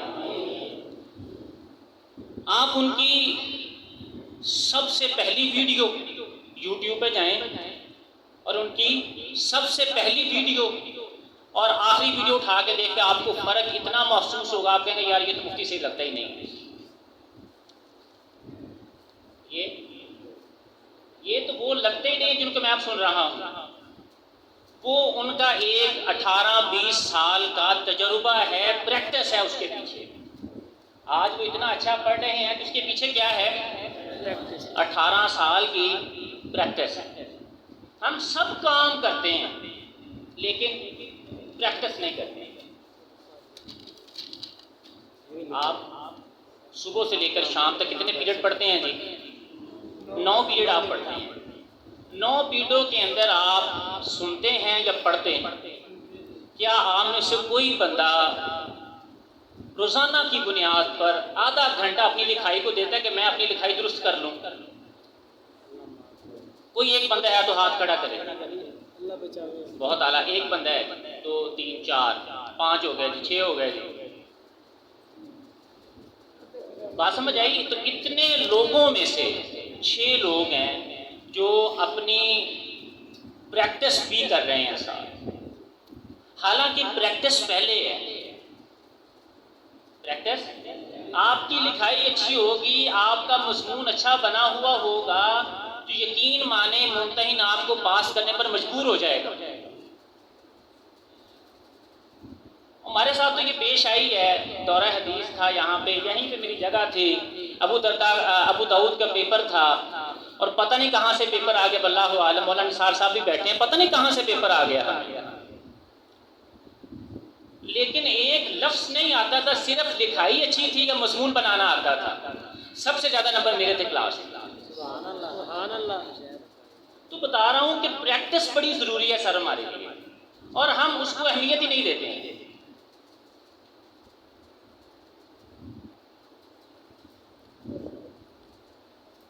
اچھا، ہم نے شروع میں پڑھا کہ شعر کی تعریف ہے اور اس کے بعد شعر کے اجزاء ہیں، پھر اقسام ہیں، اور پھر انتخاب اشعار ہے، اور پھر حفظ کرنا ہے، اور پھر اس کی پریکٹس ہے. آپ نے سب سے پہلے شعر پڑھا، پھر سمجھا، پھر آپ نے اس کو یاد کیا، اور پھر آپ نے اس کو پڑھنے کی پریکٹس کی. چیزوں کا آپس کے اندر کنیکشن بہت ہوتا ہے. آپ شعر پڑھ لیں، اس کو سمجھے نہ، پڑھنے کا فائدہ نہیں. شعر پڑھا ہے آپ نے، سمجھا بھی ہے، اس کو یاد نہیں کیا تو پڑھنے کا فائدہ نہیں. تینوں کام کر لیے، پریکٹس نہیں کی تب بھی کوئی فائدہ نہیں. یہ دیکھیں، ادھر دیکھیں اس طرف، یہ ایک لفظ لکھا ہے. یہ کیا ہے؟ یہ کیا ہے؟ یہ آپ کی نظر میں صرف اور صرف نور گننا ہے. نئی نظر سے دیکھیں اسے. اس پہ آپ نے یہ شوشہ لگایا، کیا بن گیا؟ اس پہ نقطے لگائے، کیا بن گیا؟ آپ نے اس کے ساتھ یہ والا شوشہ لگایا، کیا بن گیا؟ یہ آپ نے لگایا، کیا بن گیا؟ یہ آپ نے اس پہ لگایا، یہ کیا بن گیا؟ تو آپ ہی بن گئی، جو آپ ہی بن گیا. ٹھیک ہے. اور اسی طرح آپ نے یہاں پہ اس کو یہ لگایا، یہ کیا بن گیا؟ پہلے اکیلا خواب پڑیں گے کیا بن گیا؟ یہ خواب بن گیا. اس کو آپ نے یہاں سے لیا اور یہاں ملایا، یہ کیا بن گیا؟ چیزوں کا آپس کے اندر کیا ہوتا ہے جی؟ کنیکشن ہوتا ہے. آپ کہیں کہ میں ایک کام کروں اور دوسرا خود بخود ہو جائے، ایسا کبھی نہیں ہوگا. چیزیں آپس کے اندر کنیکشن ہوتی ہیں، ملی ہوئی ہوتی ہیں، ان کو منزل عام پہ لانا پڑتا ہے. ان کو منزل عام پہ آپ کے اشعار تب آئیں گے جب آپ اچھی کتاب سے پڑھیں گے، ان کو سمجھیں گے اور ان کو یاد کریں گے. پھر آپ اس کی کیا کریں گے؟ پریکٹس کریں گے. پریکٹس کیا طریقہ ہے؟ ہوتا یہ ہے، میرے ساتھ یہ بڑا معاملہ ہوتا رہا کہ چونکہ جو خطیب ہوتا ہے یا جو مائک پہ کھڑا ہوتا ہے، وہ اونچا کھڑا ہوتا ہے تھوڑا سا، یا میں یہاں آپ کے سامنے کھڑا ہوں، آپ بیٹھے ہیں، تو میں جب اشارہ کروں گا نا تو میں اپنے حساب سے نہیں کروں گا، آپ کے حساب سے کروں گا. میں سمجھ رہا ہوں کہ میں بہت اونچا ہاتھ، یہاں تک میں نے ہاتھ اٹھایا ہے، یہاں تک میں نے ہاتھ اٹھایا ہے، تو میں سمجھ رہا ہوں کہ میں نے بہت اونچا ہاتھ اٹھایا ہے کیونکہ میں بہت اونچا کھڑا ہوں. تو یہ سمجھ رہا ہوں کہ یہ ہاتھ میں نے بہت ہے، حالانکہ یہ نیچے ہے. جب آپ نے بات کرنی ہے کھڑے ہو کر تو کم از کم آپ کی یہ چھاتی سے آپ کا ہاتھ اوپر ہونا چاہیے. یعنی اشارے یہ بھی بڑی اہمیت کے حامل ہیں آپ کے اشعار کے اندر. آپ کے اشعار کے اندر جو اشارے ہیں وہ بھی بڑی اہمیت کے حامل ہیں. ہم نے شروع سے لے کر اب تک کیا پڑھا جی؟ خلاصہ اس کا نکالیں. اپنی بات کتابت کی تعریف، کتابت کی تعریف پڑھی ہے،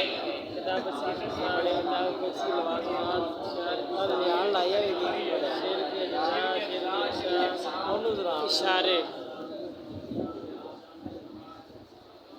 شعر کے حوالے سے ہم نے پڑھا کہ شعر کی تعریف ہے، شعر کی اقسام ہیں، اور اس کے بعد جو چیزیں آپس میں کنیکشن کرتی ہیں وہ پڑھنا ہے، پھر سمجھنا ہے، پھر اس کو یاد کرنا ہے اور پھر اس کی پریکٹس اور پھر اس کے اشارے پھر اس کے، اور یہ ساری چیزیں میٹر کرتی ہیں. ان میں سے اگر ایک چیز بھی نہیں ہوگی تو آپ کا کام مکمل ہے، بلکہ کیا ہوگا؟ ادھورا ہوگا. جی ٹائم ختم ہو گیا جی. وہ اگلے پہ نہ رکھ لیں، پھر باقی ساری باتیں اگلے لیکچر میں رکھ لیں گے، یا ابھی یہ جو کتابیں ہیں لکھیں جی نام ان کے. اگر میں ایک ایک کتاب کا تعارف کرواؤں تو بڑا وقت لگ جائے گا. ایک کتاب آپ لکھیں جی برگ گل. برگ گل، برگ گل یہ کتاب ہے حضرت پیر سید نفیس الحسینی شاہ صاحب رحمۃ اللہ تعالی علیہ کی. اور یہ وہ ہستی ہیں جو پاکستان کے اولین کاتبین میں سے ہیں. اولین کاتبین میں سے جو ہیں وہ کون ہیں جی؟ پیر سید نفیس الحسینی شاہ صاحب ہیں. اور ان کو ایک اور بھی اعزاز حاصل ہے کہ حضرت مولانا عطاء اللہ شاہ بخاری صاحب رحمۃ اللہ تعالی علیہ ان جیسے شخص نے، جہاں دیدہ شخص نے ان کی بیعت کی ہے. ان جیسے شخص نے ان کی کیا کی ہے جی؟ بیعت کی ہے. تو بخاری صاحب کا انتخاب، وہ بھی شاہ ہے اور وہ بھی شاہ ہے، دونوں ہی شاہ ہیں، لیکن انتخاب دیکھیں کیسا ہے. تو وادی گل سے ایسے پھول چن، تو وادی گل سے ایسے پھول چن، دنیا داد دے تیرے حسن انتخاب کو. تو انتخاب آپ نے کرنا ہے برگ گل میں سے، میں نے نہیں کرنا. انتخاب کس نے کرنا ہے میں نے بتا دیا ہے. ایک کتاب کا نام کیا ہے جی؟ برگ گل. نعت پہ تو بہت ساری کتابیں آپ کو مل جاتی ہیں، لیکن ہم پر جب کتابیں لکھنے کی باری آتی ہے یا لکھوانے کی باری آتی ہے تو لوگوں کو سمجھ نہیں آتی کہ کون سی کتابیں لکھوانی ہیں. مظفر وارثی صاحب ایک شاعر گزرے ہیں، جس طرح ہمارے اس زمانے کا جنید جمشید صاحب تھے کہ اس شعبے سے اس شعبے کے ساتھ منسلک ہوئے. مظفر وارثی بھی اسی طرح کے ایک شاعر ہیں. پہلے وہ کسی اور شعبے کے ساتھ منسلک تھے، گیت کے شعبے کے ساتھ کہہ دوں تو منسلک تھے. پھر وہ اس مذہبی جو شاعری ہے اس کے ساتھ منسلک ہوئے. انہوں نے بڑی کتابیں لکھی. تو ان کی کتابوں کے نام لکھیں جی الحمد. یہ ساری کی ساری کتاب جو ہے ہم پر مشتمل ہے. الحمد، نور ازل، نور ازل، نور ازل. اور تیسری ہے کعبہ عشق، کعبہ عشق.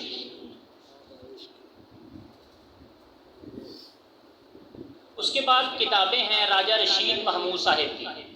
کس کی؟ راجہ رشید محمود. ان کی کتابیں آپ ساری پڑھ سکتے ہیں، بہت اعلیٰ لکھتے ہیں. عبد الغنی طائب، عبد المجید چٹھا، اور اسی طرح حفیظ طائب اور علامہ اقبال. سمجھ آ رہی ہے میری باتوں کی یا بڑی حیرانگی سے دیکھ رہے ہیں میری طرف؟ لکھ لیا یا لکھواؤں دوبارہ لکھواؤں؟ راجہ رشید محمود صاحب جی، عبد الغنی طائب اور عبد المجید چٹھا، عبد المجید چٹھا اور حفیظ طائب، علامہ اقبال. اور ایک بڑی اچھی کتاب ہے، اگر آپ اس کو تو لازمی لیں. آپ نبی مکرم صلی اللہ علیہ وسلم کی ساری سیرت مبارکہ، آپ کی ساری سیرت مبارکہ اشعار کے اندر آپ کو کہیں نہیں ملے گی. ایک کتاب ہے حضور کی ساری سیرت مبارکہ. کس کے اندر؟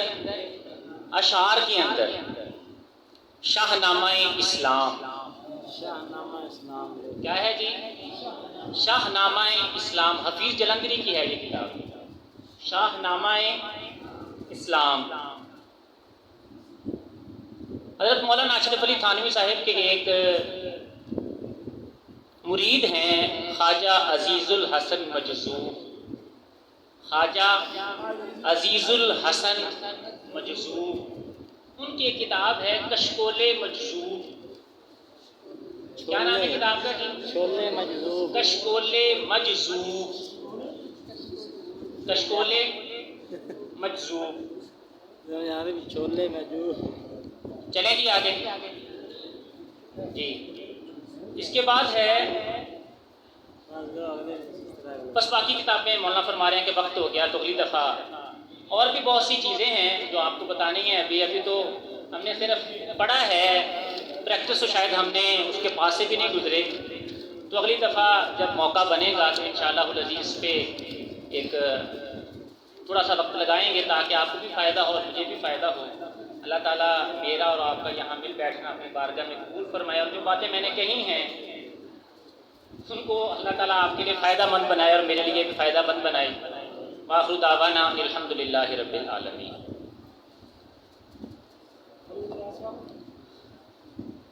بہت ہی خوبصورت انداز میں گفتگو فرما رہے تھے.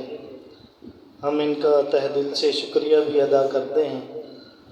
اور بہت ہی مزے کی بات یہ ہے کہ ہمارا کمرہ بھی ایک ہی رہا اور آخر تک ساتھ بھی اکٹھا ہی رہا. یہ ہمارے سینئر ہیں اور ہم ان کے جونیئر ہیں. یہ بھی اب آپ کے سامنے کتنی خوبصورت گفتگو فرما رہے تھے. انہوں نے بھی یہیں سے اس سٹیج سے ہی سیکھا ہے. یہ بھی الحمدللہ جامعہ حنفیہ کے فاضل ہیں اور اکثر تقریری مقابلوں میں ہماری رہنمائی بھی فرمایا کرتے تھے اور ان تقاریری مقابلوں میں ہماری پوزیشنیں بھی آئی ہیں. تو یہ میدان اب آپ کا ہے. ہم آپ کو موقع فراہم کر رہے ہیں، آپ اس سے فائدہ اٹھائیں. تو جو چیزیں آپ نے پڑھی ہیں تو زیادہ سے زیادہ اس کی مشق کریں، ان کو دہرائیں چھٹی کے اوقات میں، تاکہ زیادہ سے زیادہ آپ کا جو اعتماد بڑھے کہ آپ لوگوں کے سامنے کیسے بات کر سکتے ہیں. تو آپ کے لیے ٹھنڈا مشروب بھی تیار ہے جیسا کہ پچھلی جمعرات آپ کو بتایا گیا تھا. تو آخر میں ایک نظم ہے، چونکہ کل ایک بہت ہی بزرگ ہستی مولانا ڈاکٹر عبدالرزاق سکندر صاحب رحمۃ اللہ علیہ، اللہ انہیں جنت الفردوس میں اعلیٰ مقام عطا فرمائے. تو علماء کی شان میں ایک نظم ہے، بچہ وہ آپ کے سامنے پیش کرے گا، پھر اس کے بعد دعا اور پھر اختتام ہے. پھر آپ باہر جا کر آپ کو یعنی آپ کے لیے پانی کا انتظام ہے، تو آپ باہر جا کر پانی پی سکتے ہیں. طلحہ صداقت آ جائے.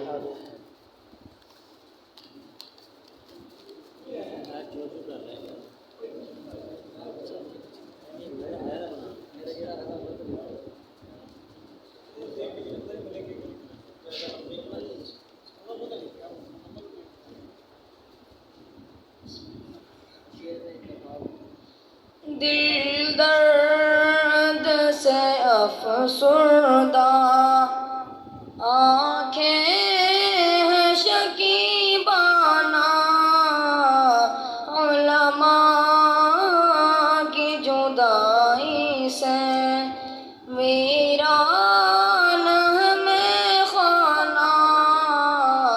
دل درد سے افسردہ، سوچا ہی نہیں تھا کچھ ایسا بھی کبھی ہوگا. سوچا ہی نہیں تھا کچھ ایسا بھی کبھی ہوگا. درویشوں کا گلشن سے، درویشوں کا گلشن سے لمحے میں چلے جانا. علماء کی جدائی سے ویران ہمیں خانہ. دل درد سے افسردہ، یاد آئیں گی ان کی وہ الفت سے بھری بات.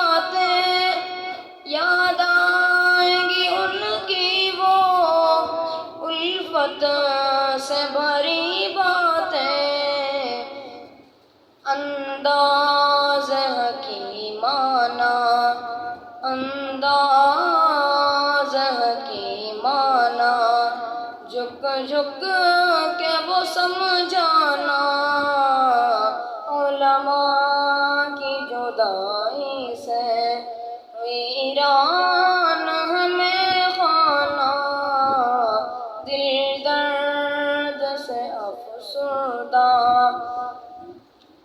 علماء کی قدر سمجھو طلباء سے کرو الفت علماء کی قدر سمجھو طلباء سے کرو الفت سرمایہ یہ ہے دی کا سرمایہ یہ ہے دی کا اور علم کا پیمانہ علماء کی جدائی سے ویران ہمیں خانہ دل درد سے افسردہ یہ دور ہے فتنوں کا اور قرب قیامت کا یہ دور ہے فتنوں کا اور قرب قیامت کا اس دور میں اویسا اس دور میں اویسا فتنوں سے ٹکرانا علماء کی جدائی سے ویران ہمیں خانہ دل درد سے افسردہ آنکھیں ہیں شکیبانہ علماء کی جدائی سے۔ تو باہر صحن میں آپ کے لیے پانی کا انتظام ہے، تو سلیقے کے ساتھ آپ نے جانا ہے تو پہلے دعا فرما لیں۔ ہمارے ایک طالب علم ہیں محمد اخلاق، تو ان کی والدہ وفات پا گئی تھیں، تو ان کی سال ثواب کے لیے بھی آپ دعا فرمائیں۔ الحمدللہ رب العالمین والعاقبۃ للمتقین والصلاۃ والسلام علی سید الانبیاء والمرسلین ربنا آتنا فی الدنیا حسنۃ وفی الآخرۃ حسنۃ وقنا عذاب النار اللهم اغفر لنا ولوالدينا ولأساتذتنا ولجميع المؤمنين والمؤمنات والمسلمين والمسلمات الأحياء منهم والأموات اللهم حاسبنا حسابا يسيرا۔ یا الہ العالمین، جس مقصد کے لیے ہم یہاں بیٹھے ہیں ہمیں اس مقصد میں 100% کامیاب و کامران فرما۔ الہ ان بچوں کو صحیح معنوں میں دین کا مبلغ بنا، صحیح معنوں میں اپنی بات دوسروں تک پہنچانے والے بنا۔ یا اللہ ہم سب کو اخلاص نصیب فرما، عاجزی نصیب فرما، انکساری نصیب فرما، تکبر اور برے اخلاق سے ہماری حفاظت فرما۔ یا الہ العالمین، بچہ ہے محمد اخلاق، اس کی والدہ وفات پا گئی، اللہ ان کے درجات کو بلند فرما، کو جنت الفردوس میں اعلیٰ مقام عطا فرما۔ صلی اللہ تعالی علی خیر خلقہ محمد وآلہ وصحبہ اجمعین برحمتک یا